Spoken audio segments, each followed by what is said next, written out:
Hello, and Hello, great start. Hello, and welcome to the BOJPOD. I'm Bradley. I'm Ollie. And I'm still Jack. And we are the BOJPOD. Today we have a plethora of topics. Yeah. I'd like to start us off with the new Batman vs Superman trailer. It went trailer crazy last week, and it's still carrying on to this day. It won't stop. No. Yeah, this crazy trailer train just started and it just won't stop. I think it was Batman. No, Star Wars started it, and then they thought... They're going to be huge. We need to release all of our other stuff.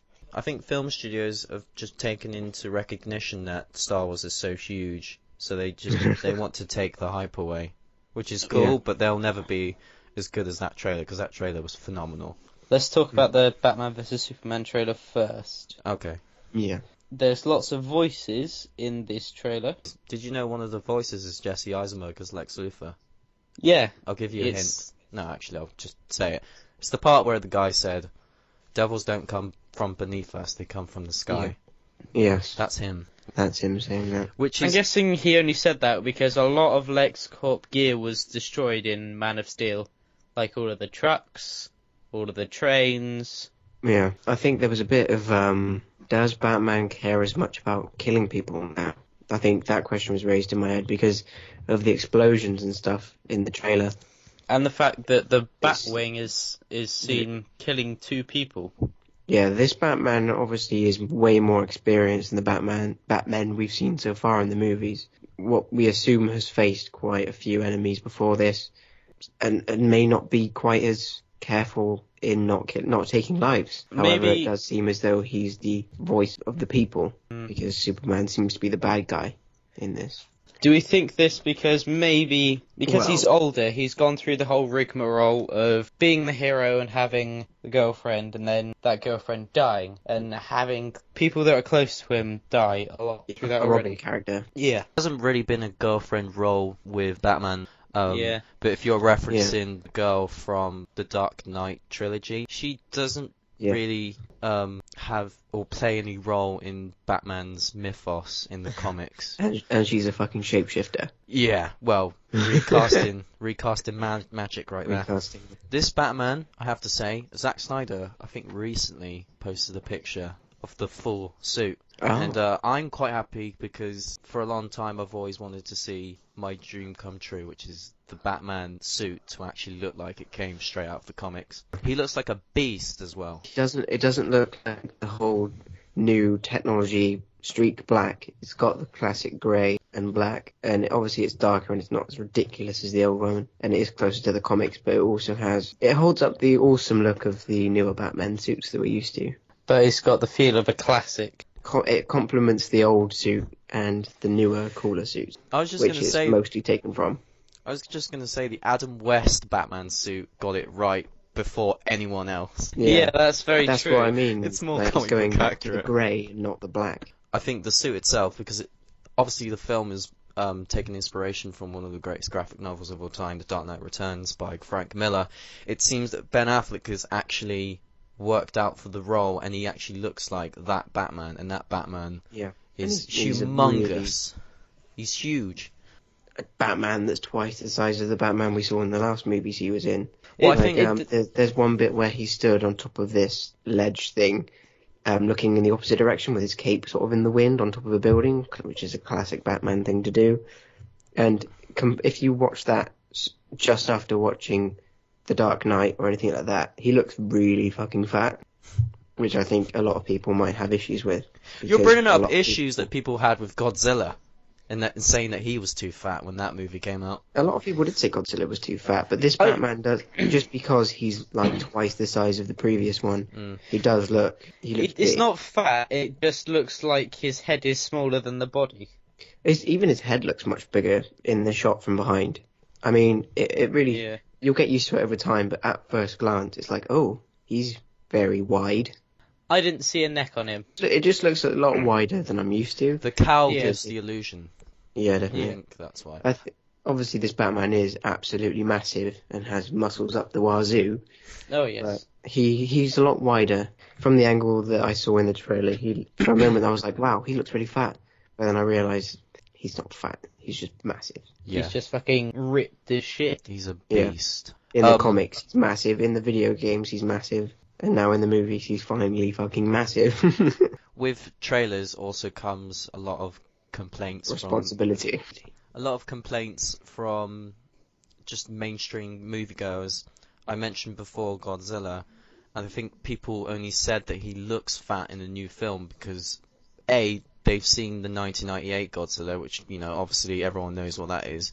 So they haven't been familiar with the actual Godzilla from the past in the Japanese films, where he was quite big and monstrous. With this Batman, people have seen, you know, the previous Batman films where he's kind of lean, I suppose. They definitely kind of... They're just not familiar with it, that's why. They made the suit more tactile so he can move around a lot more, so it looked a lot thinner. Christopher Nolan wanted a militarized version to see what it looked like as a sort of battle armor. It also looks as though they've heavily borrowed from the whole Batmobile layout from the last movies as well. It looks very tank-esque. The last but one the was called Batwing, the Tumbler. Yeah, the Tumbler.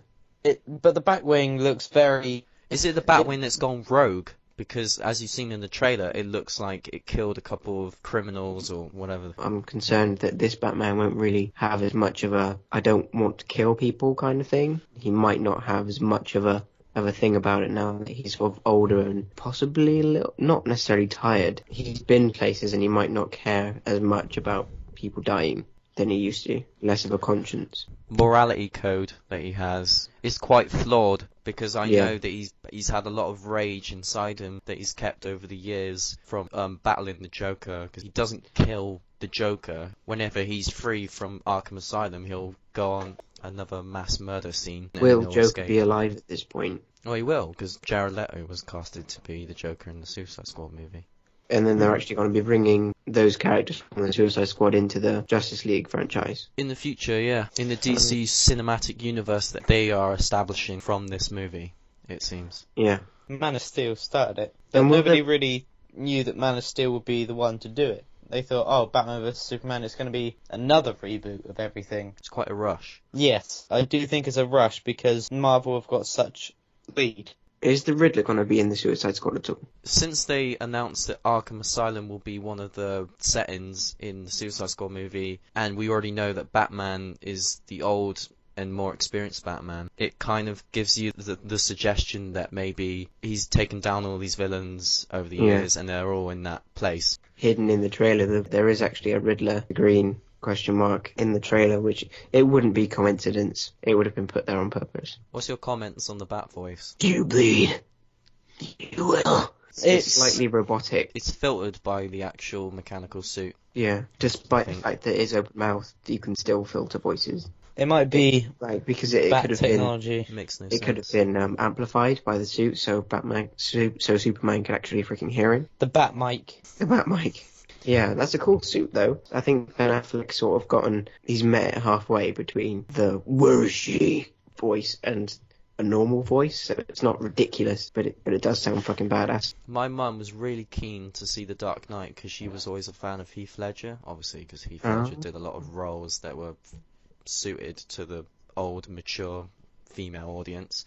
She wanted to see The Dark Knight, to see his performance, his last performance, his greatest performance. She couldn't stand the Bat voice. She hated it. She couldn't handle like the first 20-30 minutes. She absolutely hated the Bat voice. Yeah, she couldn't stand it. It's unbearable. So she stopped watching. Heath Ledger turned your mum on. Anyway, enough about your mum's frothing loins. To our frothing loins with the new Star Wars trailer. Yes. Which one? We shall go with the film first. Let's go with the film first, right. Bradley? Awesome. We're home. Looking forward to it. Oh yes, we are. I saw the originals. I watched the prequels as they kind of came out to DVD. I never saw them in the cinema. But I absolutely loved them. And this one, it looks like it's going to be on par. It looks fucking sweet. I can still remember going and watching episode 2 and episode 3 at watching episode 3 at the cinema was a very fond memory of mine, because it was just me and my dad. We went over to the Odeon Cinema in Bath, which was new at the time. I was so happy to go and watch it. My dad was 4 when he went and watched the first one. Yeah, I think my stepdad was a bit older than your dad, I can't remember. He went and watched it, and it's like, well, he actually went and saw the first Star Wars movie when it was new. Jealous.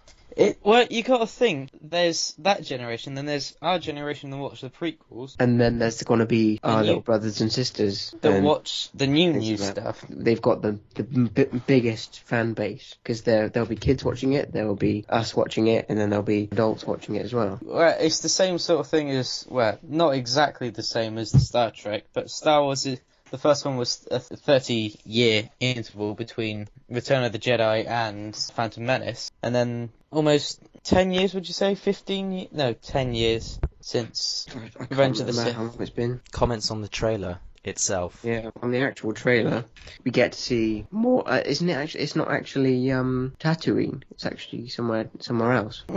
Is it? I think so. What's the name of it? I heard of it. We shall find out at some point. I'm Well- still baffled at how the head of the B-88 droid manages to balance on that frickin' soccer ball. Jakku is the new planet. How did they do it? I saw it in the Star Wars Celebration, and I was watching it thinking, how did they do that? How's the head still on top of the ball whilst it's rolling around? Is from a desert planet called Jakku. Jakku. They're not just going back to the old stuff, they're bringing some new stuff in, being original. I appreciate that. But they are using the same site as they used for episode 1, quite 2, possibly. episode 4. I remember that grain of sand. That's from Tatooine, from the original movies. I remember that grain I of remember sand. that sand dune in the background. Darth Maul stood up there when he released his droid. Yeah. See, they filmed that town right there, and now there's a Star Destroyer there. BB-8 is going to steal R2-D2's thunder, or do you think they'll give R2-D2 his fair share of screen time? I think it's going to be... Where's C-3PO? Yeah. I mean, R2 was in the Obviously- trailer. It's like where's C-3PO is going to be in it, and and the actor who plays him is in the movie, in C-3PO's suit, so he's going to be there. So far, they haven't really shown much of him, probably because he's pretty much exactly the same. And Yeah. obviously, being the most comparable to BB-8 with his cool floating electromagnet head. If you watch the celebration, if you look carefully, there are actually little sparks of electric that come down from the headpiece to the ball body. So it's probably some sort of magnet or electromagnet, something magic. The new group's R2 unit. Yeah, they'll Like be the R2 new group's R2-D2. Yeah. Kids are R2 gonna and love it. C-3PO, they were very prominent in the original, not Yeah. as prominent in the prequel, and I think they're not going to be as prominent in these films coming out. Yeah, I do think obviously they're going to focus on the new guys, but I think there'll be big parts for the old characters as well. Oh yeah. I think one of the big things I'm looking forward to is seeing Ewan McGregor as the old Obi-Wan, because he's been cast to play... Has he been cast? Yeah, he's been cast to play the old Obi-Wan. Qui-Gon Jinn discovered how to become like ethereal, whatever it's called. To become A Force Ghost. immortal. Yeah, what he they're was the called. first to do it. There's a stormtrooper that went in Los Santos Customs and got a chrome job. Like, what is going on there? Like, he's supposed to be like the new Boba Fett. He looks cool though. He's like not. No, it's not going to be Boba. It's not going to be the going to new. be the new Boba Fett, but I can see how they might try to do that because obviously Boba and Jango are both dead, or are they? There might be Because more out Boba there. Fett didn't actually die in the Sarlacc pit. No. He was actually fished out and became a friend with the guy who looks after the Rancors, I think, and he actually lives for a long, long time afterwards. And I'm fairly sure Boba Fett is still alive during the events of Episode 7. I just don't know if they're actually going to put him in or not. Yeah. Well, it depends because that's based on the extended universe trailer. The new guy in the black. I don't think he's going to be the new bad bounty hunter. Yeah, a lot of people thought the guy in the hood with the electronic hand was the new bad guy, but that's actually Luke. But obviously the skin may have been stripped away from his robotic hand. Or where he was shot in Episode 6. He just never had it repaired, and Yeah, it and he's just gone on disintegrated over time. with a robotic hand instead, and he puts it up on R2-D2, which makes it obvious that it's most likely Luke. I think a lot of people speculated whether it was Luke actually saying, "My father had it, I have it, my sister has it, and you have it." If you listen, he doesn't say my father had it. My father has it. Oh yeah, he says my father has it. Yeah. Yeah, Which- because I think when they die, they still live on in the Because Force. I doubt Darth Vader, they're gonna bring him back from the dead. It's just not gonna happen. But I think he might be the ethereal ghost thing. I don't want Aiden Christensen to be Darth Vader. I doubt he will be. I'd like it to be somebody who looked like the original Darth Vader, the ethereal Darth Vader. Yeah. If we get to hear, like, in a flashback, the even once. That would be, well, even in the trailer they had that, didn't they? Yeah, when they show the mask in the movie, are they gonna play the dun dun dun dun dun? There's going to be sections of the Imperial March in it. Oh yeah, there will be. I was just thinking when they show his mask that's all melted and Luke's looking back, remembering his dad, and I don't know if he's still talking to him through the Force or whatever. Chewbacca hasn't aged a bit in the trailer. It's all kind of weird. Yeah, I don't know what how Wookiees age. Maybe he's a silverback. He's like one of those silverback gorillas who only get grey hair on the back. Maybe. It'll be very interesting to see. And it's nice to see the new Stormtroopers, which is not the Empire anymore, it's called the New Order. They got a new symbol, haven't they?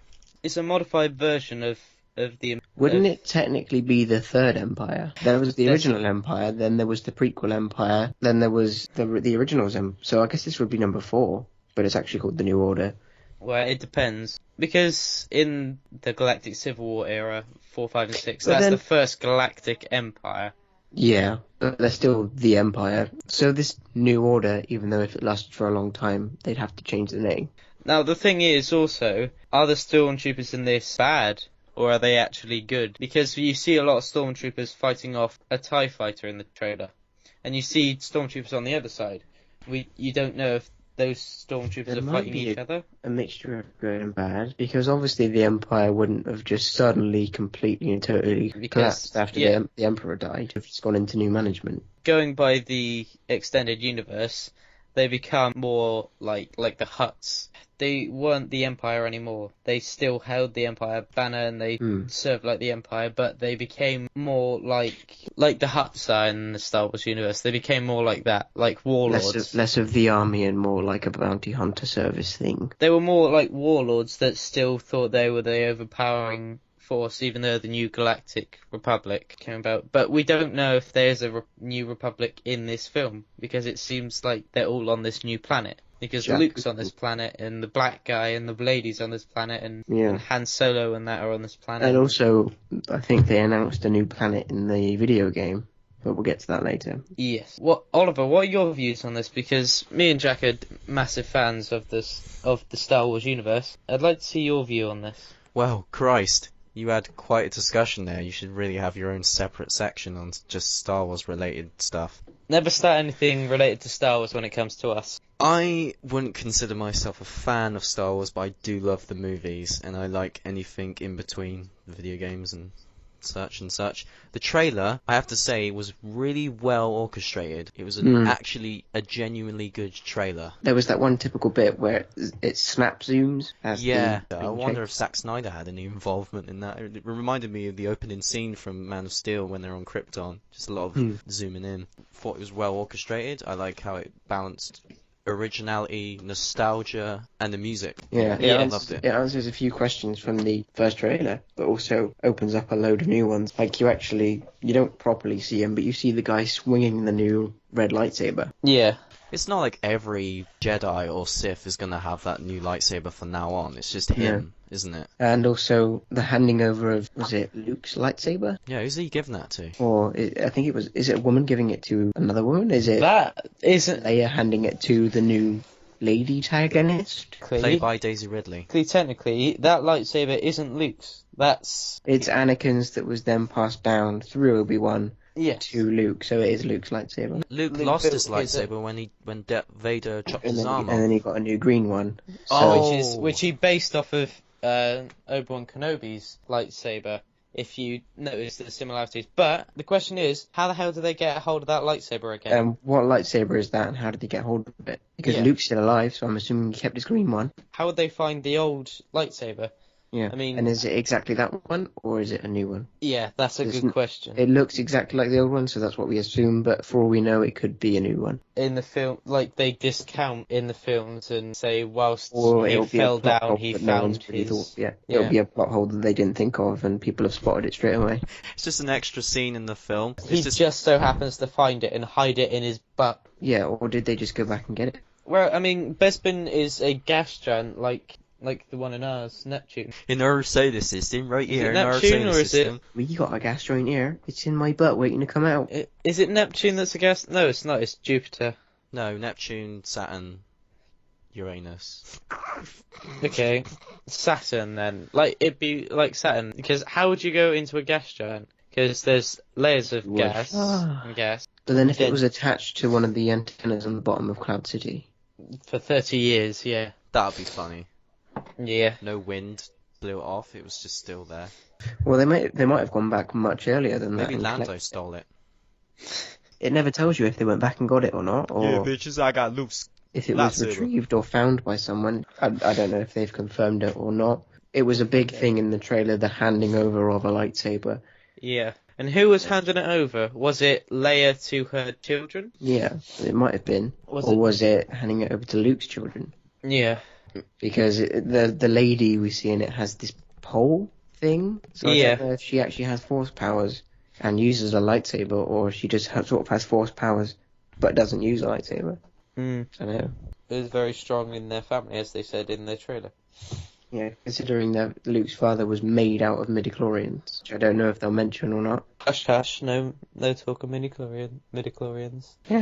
I always wondered, Carrie Fisher, she kind of looks like she's got plastic surgery on her going on in Is her she face. gonna come back in her metal bikini suit thing? No, she said she wasn't. Yeah, on she the- said it in the Star Wars celebration that she wouldn't at the do it. celebration. She said the hair isn't back, but they're doing something else with it. When are we Fans gonna of see the hair, buns? they're happy. She looks different though, that's all I'm saying. She kind of just Yeah. looks like she's done stuff to her face. She's got old Botox. It'd be buttocks. quite interesting to She's got a know buttock on who her Luke, face. Botox. who Luke is with. The new characters look interesting. I don't really know too much about them. I'm sure they'll be great, I think and John- they'll become just as memorable as the old characters. Will John Boyega's character be like... He plays Ray from the planet Jakku. Have you seen him on Attack the Block? No. Oh my god, that's a great film. That's right, that was his breakout role. It'd be funny if he went up to Chewbacca and said, "Look at that big ugly wolf, motherfucker!" Sorry, that was a terrible East London accent. But yeah, that was John Boyega's breakthrough role. How he managed to get on Star Wars is... wow, well done. I've got a small snippet before we move on to our next Star Wars subject. But talking of black people in sci-fi, or Idris Elba is going to be in the next Star Trek film. As a villain, apparently. I don't know anything about Star Trek, so I won't have anything to comment on. I only watched the original series and Next Generations, but I don't remember them. A long time ago since I've seen them. It's difficult to watch old sci-fi. Like going back and watching the old Doctor Who's. It's just torture. Yeah. I would quite happily go back and watch Thunderbirds, because... What about the Godzilla films? The guys in the rubber suits. I used to really enjoy that as a kid. Just Yeah, big rubber suit men fighting on miniature sets. Of Yeah, giant but buildings. that's cool. That is I cool. mean, watching the old It's still sort cool. of sci-fi drama Star Trek stuff, it just doesn't feel nice anymore. If I had someone to watch it with, I could go back, but I don't think I could quite manage it on my own. It's like playing a video game now and going back and playing a PS1 game. It was good at the time, going back to it, it's not very Well, nice. Not quite like that, but I mean, if you went back and watched like a movie with CG in it from 15 years ago, ugh. Yeah, remember Dwayne The Rock Johnson's Scorpion character in The Mummy too? Oh, Yeah, you mean the Mummy, Oh. Scorpion King? That was god or the awful. giant But then- hellbug from the Spawn movie. His Going back cape. and playing a video game Oh, from shit. when the Xbox 360 first came out, or the Yeah. late PS2 games, it's like, oh. It was very much... It looked very nice then, and you enjoyed it. I know, Going back I'm- now, it hurts. I'm sure if I went back and started watching Star Trek, like if I got into the story and got connected to the characters, it'd be much easier. But since I'm not yet connected with those characters and it's kind of old and doesn't look as good as it used to, it's just difficult to get into it because it doesn't look very nice. Anyway, talking about all of this, and we talked a small bit about that, like video games. A video game series that Jack and I love to bits. Again, not a great Star Wars fan over here. Fucking looks Dice amazing. released their new trailer for Star Wars Battlefront. They have confirmed it will be first and third person, so you can play however you like, Which which is cool. I'm very happy about. I watched a video by Outside Xbox, and they were talking about it, and on the gameplay that they recorded of them playing Battlefront 2 was all first person, and I was like, I hate you all.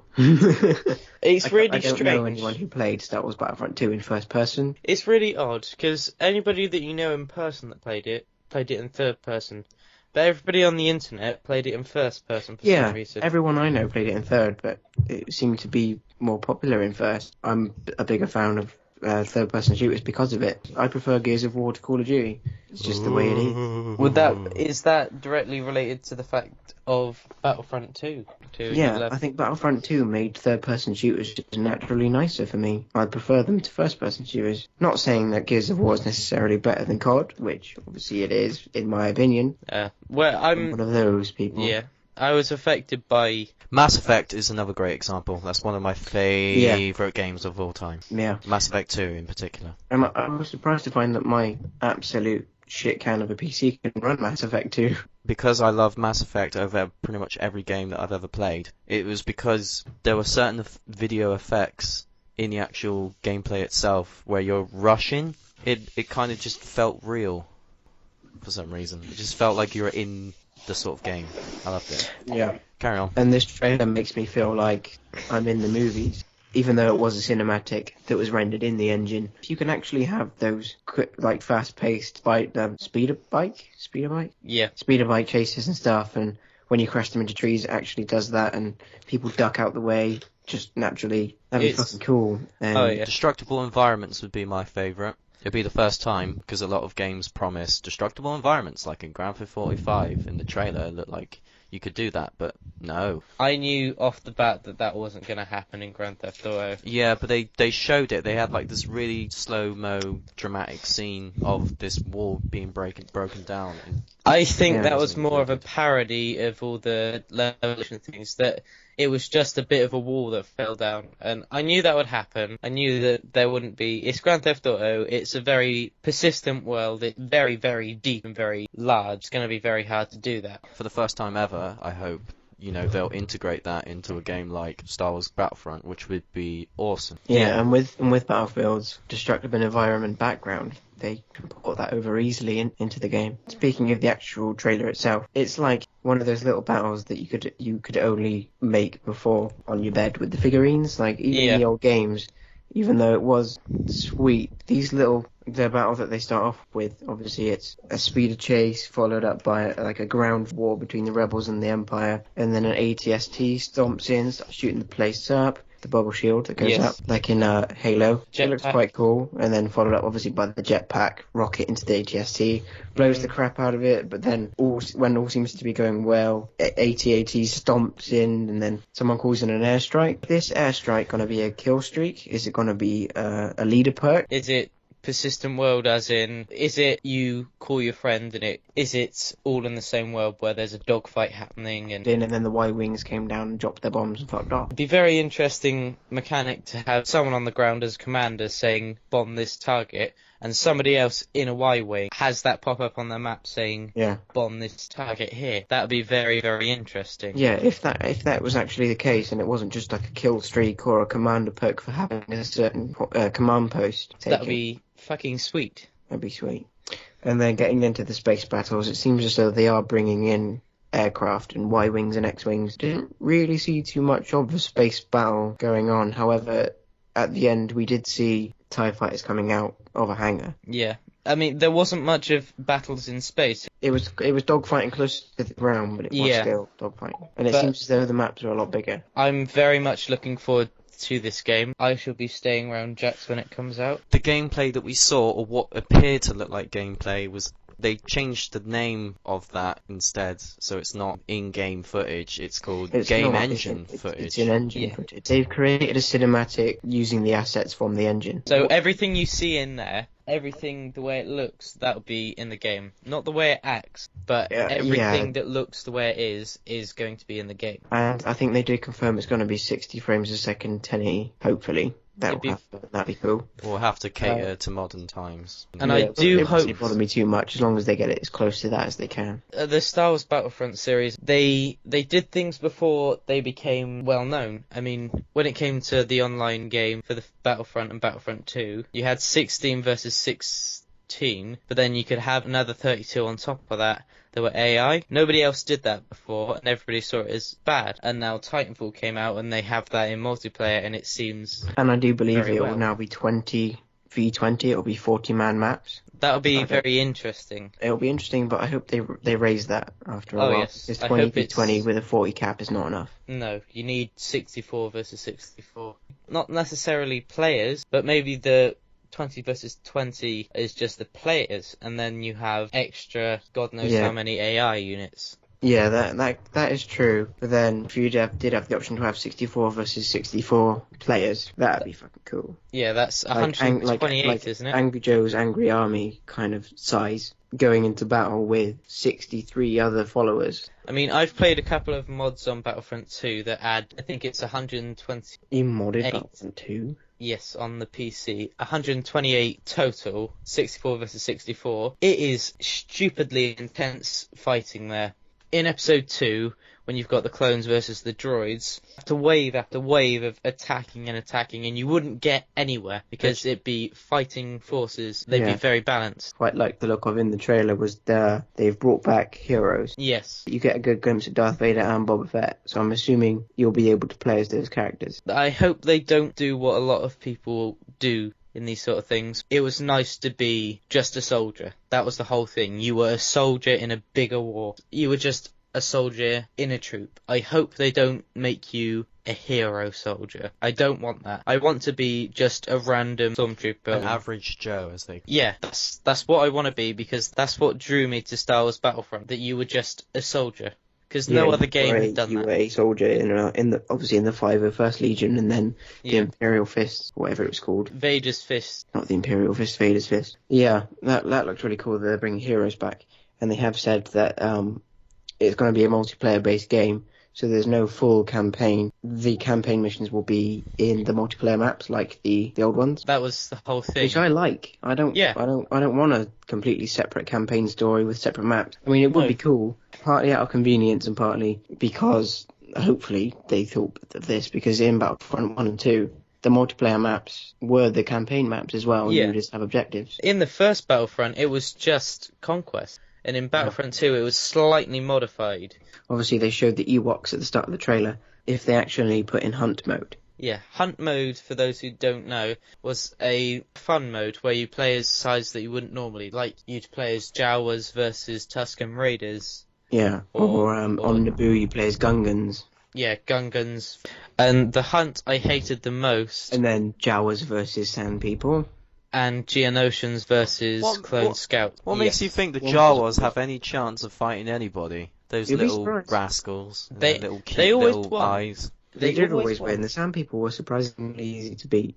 The weird thing to think about now is with Hunt, the Wampers versus Rebels, it was very much like a survival mode. It really was, because the Wampers would fuck you up. Yeah, you wouldn't want them coming close to you at all. No, unless you were playing as a Wookiee. Well, if you were playing as Wookiee, they'd hit you with an arc caster that could kill them before they got to you. Yeah. If you played as anything apart from a rocket soldier or a Wookiee, you were fudged. But that was the fun of it, because you'd want to survive, because it was very hard to do. Wookiee versus Wampers. Who would win? You decide. Epic rap battle of Star Wars history. Bringing back hunt mode would be a great addition. I hope they innovate in this game. I hope they add something that no other game has done, like no one else has done. It's just they have to cater to the modern FPS shooter, like Battlefield and COD fans. No, because then they'll bring back the camping and the noob tubing and all that. Well, there's going to be that anyway. I mean, I don't think there'll be so much noob tubing. There'll be one thing someone does that becomes a thing, like noob tubing or camping, whatever. Well, I mean, in Star Wars, you always hated the guy in the jetpack. Yeah, just jumping in the vehicles. Yeah. That's one of the aspects of Advanced Warfare that I hate, is the jetpacks. It just ruins everything that made COD great. It was balanced. I mean, it was in the first one, it wasn't very balanced because the Empire's jetpack, you'd have a jetpack and you'd have a shotgun, so you could just jetpack in, shotgun, and jump out. Yeah, there has to be jetpacks in this game because it's a Star Wars thing to have a jetpack. But then it's become a bit of a cliche recently. Like, Titanfall did it, and then COD did it. There's two different versions. There's the jump pack, and then there's the jetpack, which is fly and hover, and the jump pack would be There's the jump high. It's the Dark Trooper? It's shock troopers. Shock Trooper. Yeah, but it's going to be very interesting. Very much looking forward to playing the game. I do hope there's split screen as soon as it comes out. Well, I think I'll quite happily go halves with Jack over pre-order. Hello. Yeah. I'm still Anyway. here. I think a similar game, which Lord of the Rings did, Lord of the Rings Conquest, maybe they should do their own. That'd be cool. Because I'll be more interested in that stuff. After we spoke yesterday, me and Bradley actually went on to speak in quite a bit of length about this. Sort of Lord of the Rings answer to Battlefront. It was cool and flashy, and it was like, wow, this looks really cool, and I can be part of the massive battles, but it didn't really... No. As soon as I started playing it, this is just Lord of the Rings Battlefront. It'd be cool if they did try something similar. I want with the Hobbit series. that. I want that. Yeah. I don't want that. I mean... Like a Lord of the Rings Battlefront. It was okay, but they... If they could go back and revisit it and make it better... Yeah. I completed that game. Completed it as well. I completed both sides. 3. It was good, but you it was... the Balrog! Yeah. Yeah, and all plays And you Gandalf play it. as one of the Ents. I forgot his name. Yeah. Treebeard. I don't think you play as Treebeard. I think you can just get in one of the Ents. Yeah, you become one of the Ents. Or a troll. You just become OP as fuck. To be honest, you become OP, but then as soon as a warrior runs up behind you, they can pretty much insta-kill you. Yeah. Just tap the X button. There wasn't really any counter, it was just whether you could allow them to get behind you. Yeah. Which is impossible not to, because there's so much stuff happening at once, and you can't turn around quick enough. You will get insta-killed by this stuff.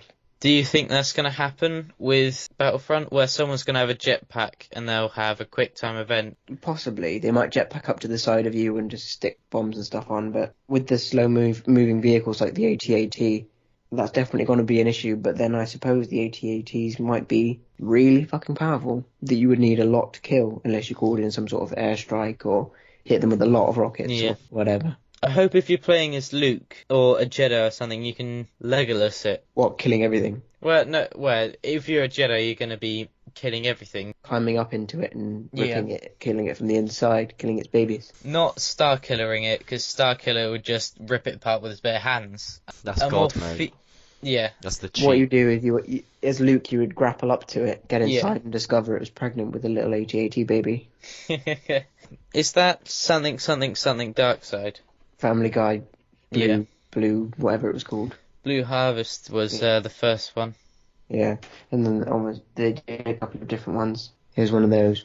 They also announced a new planet. It was a Mustafar-like, volcanic-looking planet that I don't know what the name of it is. But that's going to be something new to this game. I don't know if that's going to be something they're also introducing in the film. Introducing new planets left, right, and centre. I mean, which reminds me, is there going to be a galactic conquest? I hope so. God damn it, I hope so. I don't think it'd be very hard to do in multiplayer because you'd only be able to do it with another person. I don't know. It'd be a game of Risk. Yeah, I don't know if they'll do the classic Risk style or if they'll go for sort of a planet side, maybe. I don't think they will. Yeah, they're doing the same thing with Warhammer. They're making a Warhammer version of PlanetSide 2. That'd be very interesting. If they were to go back and do Galactic Conquest, they pretty much make it like it was before, maybe change a few things here and there. It just needs a bit of tweaking, but it was pretty spot on. If you go on Steam, there is a lot of games that are rehashes, reskins of various different games. I've noticed that from Marvel Heroes, which is basically a Diablo clone. Slightly generic on some occasions. You have to pay a lot of money to play the cool characters. And guess what? You start out with Daredevil or Storm and some other person. You start out as them. Poor Daredevil. Ah, yeah. I've actually been watching a lot of Daredevil lately. I watched the whole first season on Netflix. Oh, right. Obviously, Ollie, you've already seen it. I've binge-watched the whole first season. I really fucking love it. And they've actually just recently announced that the second season is actually going to be coming on to Netflix. Obviously, it's great, and if you haven't seen it, watch it. I'm not going to spoil anything. I haven't watched it, but I do intend to watch it. Well, Marvel have a track record. They only started this track record with Agents of S.H.I.E.L.D., which is a piece of shit show, and I don't think it belongs on TV anymore. If you want to make a TV show based off a Marvel property, you do that. You base it off a comic book character, off a comic book story, and not just some shit that you pulled out of your ass. Not much. Yeah, they were going for something original, but it seemed to just hit nothing but bad notes. sometimes it's good to go with something new. It just didn't work this time. There already are established characters in the comics, S.H.I.E.L.D. itself. Like, what's that character that is in the Avengers? The girl with the gun. Not Black Widow. She's in S.H.I.E.L.D. She plays a prominent role in a lot of stories like Civil War. I know who you mean. Robin from How I Met Your Mother. Yeah, that's it. That's the girl. Her character is like one of those S.H.I.E.L.D. agents. Would make a great TV show surrounding her and maybe Nick Fury. Some other S.H.I.E.L.D. operative that is in the comics.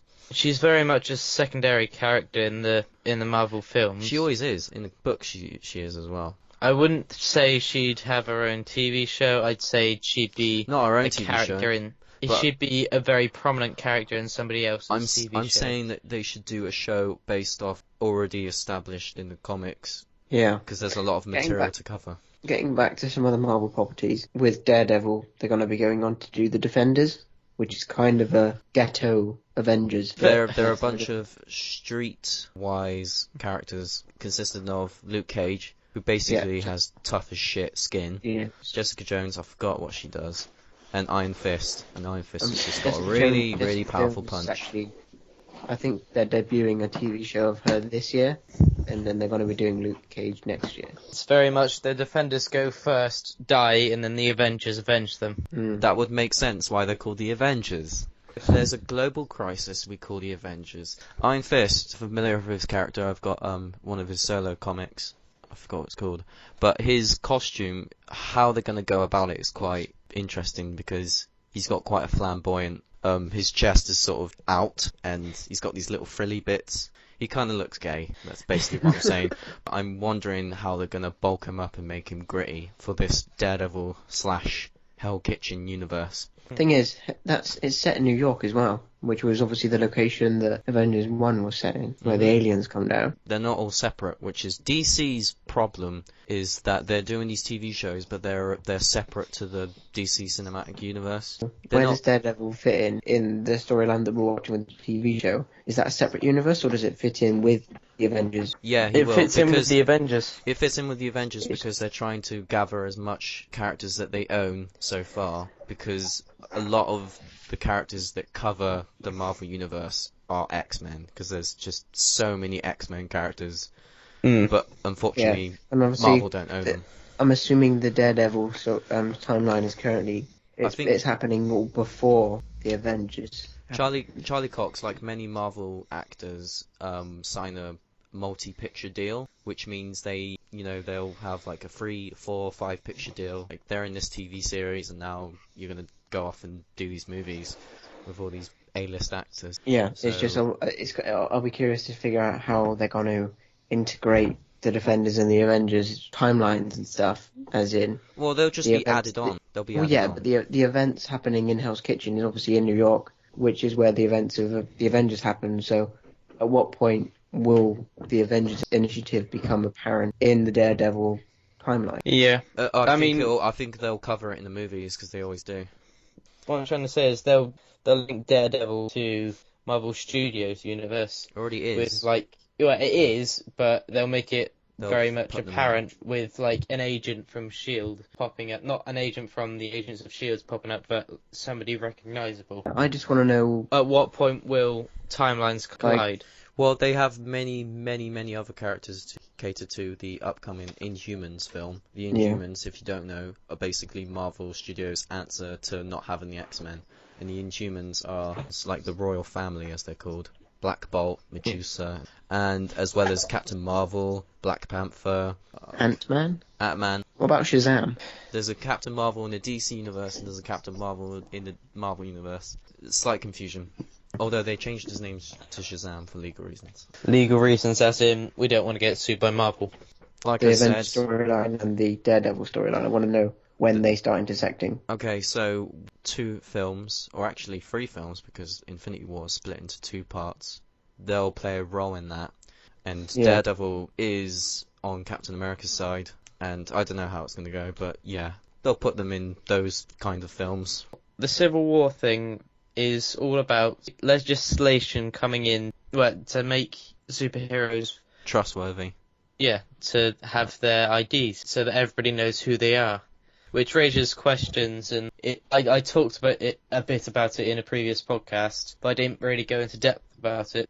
Basically, a very bad thing happens. The government is being pressured to legitimize superheroes, so that they have to have their names and IDs. Yeah. The only problem with this is some of them are for it, but most of those people are very much, everybody knows who they are. Some of them are against it purely for the fact that they want to keep their families and their friends and everybody safe. Because as soon as people know who you are, they're going to be knocking at your door, coming for you. I think Spider-Man is most affected by this. Because with years of continuity, you know, he has a wife now, and he risks losing. He risks loved everything. ones I mean, I read if he reveals his identity, which he does in the book. He does. I read Civil War Frontlines, but it was more to do with the press's side of it, how it affected the press. And there's a section where Spider-Man to talk to them for an interview, and it talks about his problems with it. See, this is just before he reveals his identity. It's Spider-Man talking about his views on it and whether or not he should do it or not. He eventually goes through with it. Yeah. And it's Civil War Frontlines also talks about Cannonball, who is the surviving member of the squad that was at the horrible incident, and he's being ridiculed by lots and lots of people, and they go from wanting him as a hero to wanting him dead. Definitely something people should read. Yeah, I think with Civil War there's a lot of perspectives because there's a lot of tie-in comics that go into the actual main storyline. I know what you mean. You should definitely read Civil War, and then you should definitely read Civil War Frontlines. There's a lot of those books that tie into the Civil War. They do that for like every Marvel comic book event, where it's just loads of tie-ins. And it's quite hard to follow sometimes. Sometimes it's a huge event in the Marvel series. Yeah, sometimes it's just single issues, sometimes it's just graphic novels. It's difficult to follow, so I just always get the main storyline because it's the one that everyone's talking about. Yeah. Anyway, staying on the subject of Marvel... I'm still here. I got bored and went for a pee. Age of Ultron, here in the UK, is releasing tomorrow, which will be Thursday. The 23rd. Yeah, we get it a week before America gets it, which is fantastic. I think they did that for many Marvel films in the past. It's because anything that premieres in the UK is very, very large for some reason. Which I'm just annoyed that I can't afford to go until I get paid a week and a half from now. Oliver here from the BOJPOD is going to watch it tomorrow. Yeah, I'll give a non-spoiler review, and then maybe a spoiler review. Hopefully by the time that we record the next podcast, me and Jack may have seen it. Yeah, I'm looking forward to it. Not. I'm looking forward to seeing new appearances with new characters. Fox was very nice to actually lend the rights to Quicksilver and Scarlet Witch, even though they can't mention that their dad is actually Magneto, or they can't mention the word mutant, which is silly, and it's kind of disheartening, but it'll be cool to see new characters, new powers. There'll be magic. Oh, and Vision. Can't forget Vision. Wow. The whole idea of Vision in this movie is shrouded in mystery, and everyone's just wondering, who is this guy? Who is he? Yeah. But I already know who he is. He's an android created by Ultron, turns good, has these crazy Martian Manhunter type powers where he can phase through solid objects. Who is it from the DC universe who looks like Vision? In some respects, Martian Manhunter. Because he's green, he has the cape, and he has similar powers. And because Ultron is from Earth, well, it could be from Earth, could be... He is from Earth, what are you on about? Well, there's several different versions where he was created by Thanos. Ooh. There aren't any strings on him, though. No. Yeah, there are no strings on him. Is he just Jarvis? Is a Pinocchio quote better than Batman saying, "Tell me, do you bleed?" Yeah, cheesy line versus really cool, awesome line. Cheesy lines go very well with Marvel. I hope that's not in the actual movie. I believe it will be. It'll be in the movie, but it won't be. No, I think it's where part it is in the trailer. I think it's part of the vibe that they were given in the trailer. I don't think they're actually going to place it in the movie just for the lols. Well, they may do, but what a lot of trailers do is they show a scene and it's different audio from a different scene. So he may say that in a different scene, I don't know, he'll be holding Tony Stark up by the throat saying there are no strings on me, then knocks Tony out and things happen. He's humongous in this film, by the way. He's 8 foot. He stands pretty tall. He probably stands up to the Hulk. I think he does. So he's a force to be reckoned with. I think this will be Marvel's attempt at one of the best Marvel villains they've ever put to screen. That's until Thanos comes, bitch. There's a fake Age of Ultron end credits scene, which looks both fake and real at the same time. Jack, what's your view on this? I watched it the other day. It looked pretty real. It did feel like a Marvel after credits thing that they would do. Obviously, there's lots of stuff going around that Spider-Man will be in the couple films. Because Sony is sharing the rights with Marvel, will it be the same Spider-Man or will it be Different. They're rebooting it. Rebooting it? No, basically Sony have their own Spider-Man universe, and then Spider-Man in the MCU is going to be a different Spider-Man. It wouldn't make sense that Andrew Garfield would just appear in an Avengers film when he was in New York the whole time. Well, they could say that that's all prequel. That's all before the first Avengers, all before. It doesn't work. But why was Spider-Man never approached by the Avengers? It just by S.H.I.E.L.D., I mean, it just wouldn't make sense. What happens when they introduce a new character? They just introduce them, sort of. There's a window cleaner doing his job, cleaning the windows, and you see in the background the Avengers Tower, and looks realistic and real. And then he wipes one part of the panel, and you see Spider-Man in the background, which is backed by a really poor green screen, and you can obviously see that. Okay, yeah, now this is fake. I was really excited, but now it's fake. You can tell when Spider-Man turns up that it is fake. It was cool though.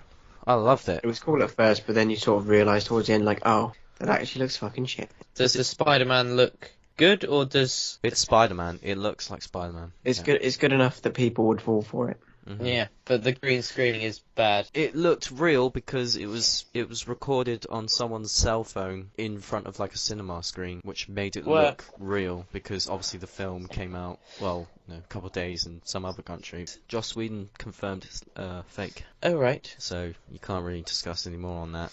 Yeah, I'm gonna stay for the end credit scene, see what it is. Well, didn't they say there wasn't gonna be one? But you're gonna stick around just in case. Well, they have to. It's part of the tradition. It's the Marvel tradition. Well, didn't they specifically say there's not gonna be an after credit scene? I don't know. Did they? I'm fairly sure they did say the Age of Ultron is not gonna have one. Oh, that's. And that's gonna be a bit sucky. Stick around for it just in case. I'm doing it. Or it's not true. I'm doing it. Well, I don't care. They're going to have lied, aren't they? I don't care if it's silly as the Guardians of the Galaxy cutscene with Howard the Duck. I just want to see something. I want to see some sort of reference. Yeah. Well, do you know what's actually really funny? Marvel films have affected movie theatres because of the end credit scenes. People are staying right until the end of the credits. Most movies, nobody stays for an end credit scene. Everybody leaves, so they've got time to clean the cinema. I start doing it for every Where film there are now. end credit scenes, there's slight delays now. So as soon as the end credit scene's finished, people then go out and people then come in to clean. Because instead of when the credits are rolling, people leave and then people start cleaning during the credits. But it doesn't happen anymore because of Marvel. Yeah, I mean, lots of people missed the Captain America end credit bit. Yeah. Like, I definitely missed it when I went to watch it. But then obviously I watched back the other day and thought, actually, it's a Marvel movie. There's going to be an end credit thing. And there was. Was it the Winter Soldier one? No, I mean, the end of Captain America, the first Avenger, before Avengers happened. I can't remember what that was. He walks in and goes, I think he's punching up a punch bag, and he's like, do you have a mission for me? That's in the Avengers. Yeah, that because it was the last film before the Avengers. This summer, blah, blah, blah, and then there's a load of stuff, and then they announce the Avengers in the end credit scene of Captain America. I screamed when that happened. I screamed. Yeah. He girly screamed. I think it will be on a whole new level when I see the first trailer for the Justice League movie. I will fucking die. If I hear the Justice League Unlimited theme playing in the, like... No, if I saw a full shot, if Zack Snyder did that thing where he releases photos for Batman, Superman, Aquaman, Wonder Woman, if he did that for the entire Justice League just standing there, that would be Facebook cover photo for the next 5 years. Oliver would have his very first orgasm. My first proper nerdgasm. I like the way he went, huh, totally didn't wank it. I totally didn't just that.